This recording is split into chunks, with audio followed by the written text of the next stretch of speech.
Today we are going to discuss about the scope of financial management. As I've told in my last video that the role of financial manager initially in the traditional approach was just about the procurement of funds. However, the investment of funds was out of the scope of the financial manager. But in the modern approach, the role of the financial manager and the scope of the financial management also widen up. So today we are going to talk about the widen up scope of the financial management. So let's start with the scope of financial management. So the first role of the financial manager and the scope of the financial management starts from estimating financial requirements. So the very first role of every financial manager is to estimate the financial requirements in the short run as well as in the long run. For that purpose, the financial manager needs to make the financial plan so that he can estimate the financial requirement of present as well as the future. The basic role of the financial manager while estimating the financial requirement of every firm is that there should not be inadequacy in the firm at any point of time. Now let's move towards the next point or the next scope of the financial management, that is deciding the capital structure. Once the financial manager had decided about the quantum of money that he requires for fulfilling the present and the future requirements of funds, he needs to decide about the capital structure of a firm. It's being said that the capital structure of a firm is divided into two parts, that is debt and equity. Every firm can get the sources of finance from two sources. Either it's debt or it can be equity. Debt is also termed as the borrowed capital, and the equities which I am talking about is also termed as the owned capital. So here the financial manager needs to make a decision about how much money he needs to borrow and how much money he needs to himself invest in the organization so that he can fulfill the present and the future requirements of money in the organization. In this, while deciding about the capital structure, the basic aim of the financial manager is about not only selecting the sources of finance, but it's also about deciding the ratio of investment. It's being said that the basic ratio of investment of money is 2:1. The decision regarding the ratio of the capital structure depends upon various factors. The factors could be the size of firm, it can be the growth and stability of sales, or the cost of capital. The next point is cost of capital, and the another point could be control. The growth and the stability of sales also plays an important role while deciding about the capital structure. If the firm is having the stable sales, then he can go for more debt than equity. While if there is instability in the sales, then obviously the firm should go for equity because equity doesn't come with a fixed liability. Next one is cost of capital. While deciding the capital structure, cost of capital plays a very important role. Whatever may be the source of finance, let it be the equity shares or the preference shares or the debt, every security has a certain amount of cost of capital attached with it. The cost of capital can also be termed as the required rate of return of every investor. That's why before deciding about the capital structure, the financial manager needs to think about the cost of capital attached with every security.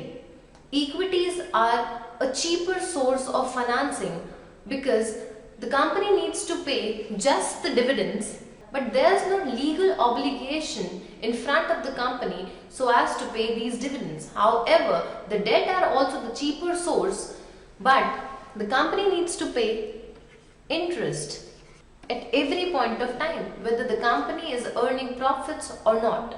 However, the equity shareholders cannot ask for the dividends because there is no legal foundation for every company to pay these dividends. But still the debt financing is considered to be very cheaper source. The reason behind this was that interest are tax deductible. That's why every financial managers needs to think about the cost of capital before deciding about the proper capital structure. And the last point is control. Before deciding about the capital structure, the firm needs to think about whether he wants to dilute his control or not, because equity shareholders have voting rights in the company while the debt holders doesn't have the voting rights in the company. That's why if a company doesn't want to dilute his control over its company, then he should go for debt financing instead of the equity financing. That's why all of the decision regarding the capital structure or the ratio of the capital structure between the debt and the equities depend on all of these points. Now let's move towards the next point. Next one is it's selecting the source of finance. After deciding about the capital structure, the firm needs to think about the various sources of finance. The company needs funds for two purposes. Number one is for long run purposes. Another one is for short run purposes.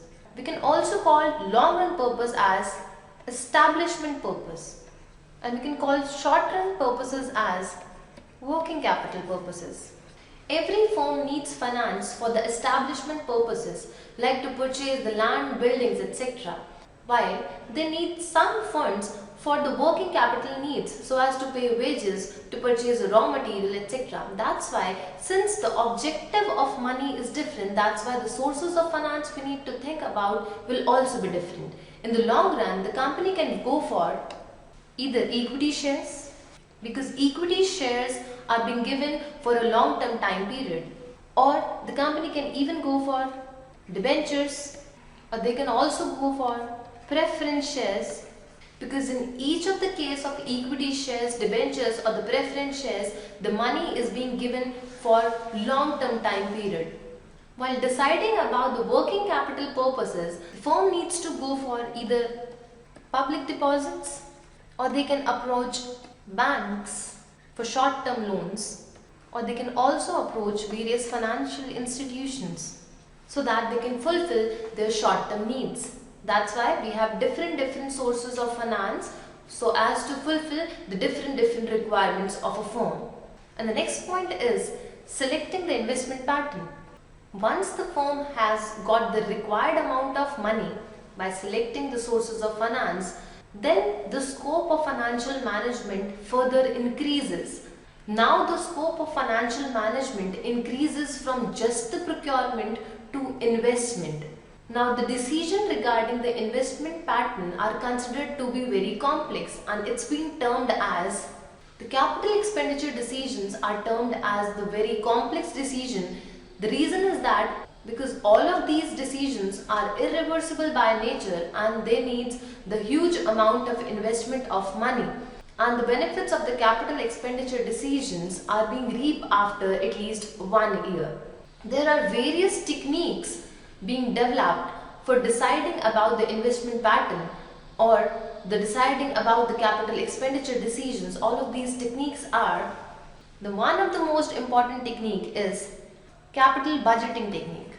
The firm can also go for opportunity cost analysis for deciding about the investment pattern. However, the capital expenditure decisions are considered to be very important because whatever the decision a company needs to take, let it be if a company wants to purchase even a machinery, we have got different options of machinery being available in the market. That's why they have to make a very important decisions from selecting the most appropriate machinery from the different machineries which are being available. That's why capital budgeting technique was being developed so that they can make a wise decision making between 2 or 3 different projects that the company is facing in the market.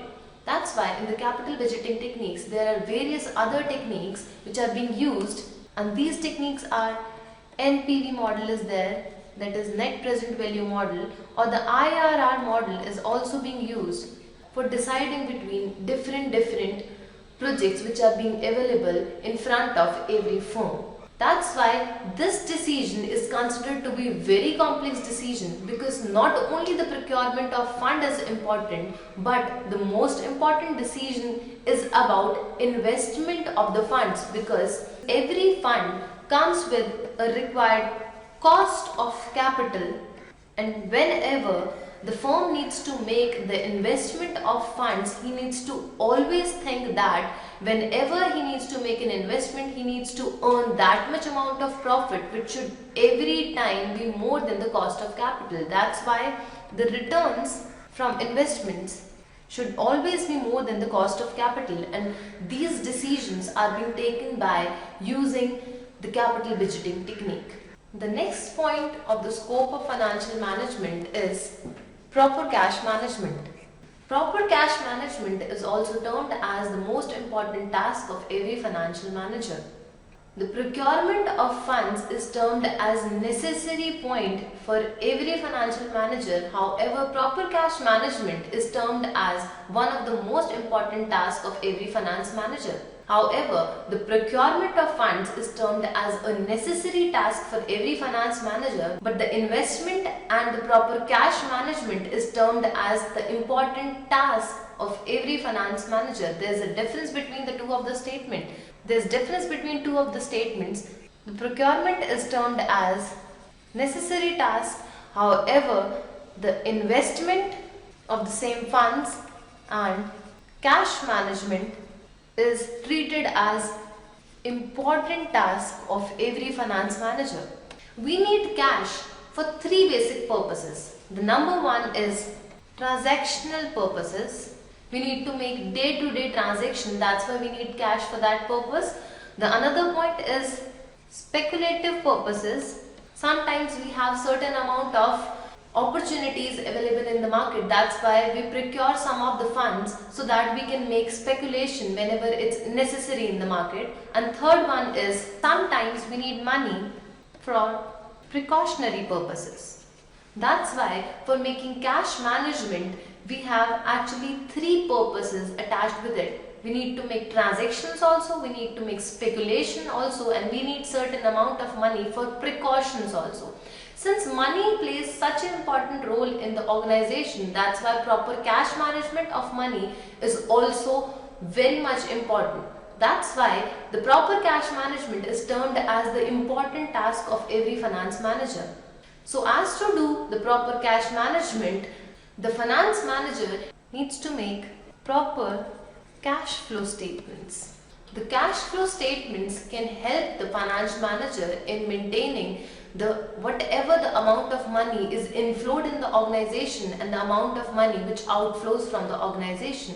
At every point of time, the finance manager needs to think that the firm need to have, nor they should have the shortage of money, nor they should have the excess amount of money, because if the firm is having shortage amount of money, it is going to affect the credit worthiness of the organization. However, if the firm is having the excess amount of money in an organization, if at any point of time the firm is having the excess amount of money, it shows that the funds are not being properly utilized in the organization.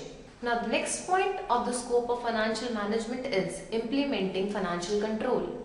An effective system of financial management is not complete without the effective financial control, because it helps in evaluating the financial performance and helps in taking the corrective measures. That's why the financial control basically helps in evaluating the financial performance and helps in taking the corrective measures if required.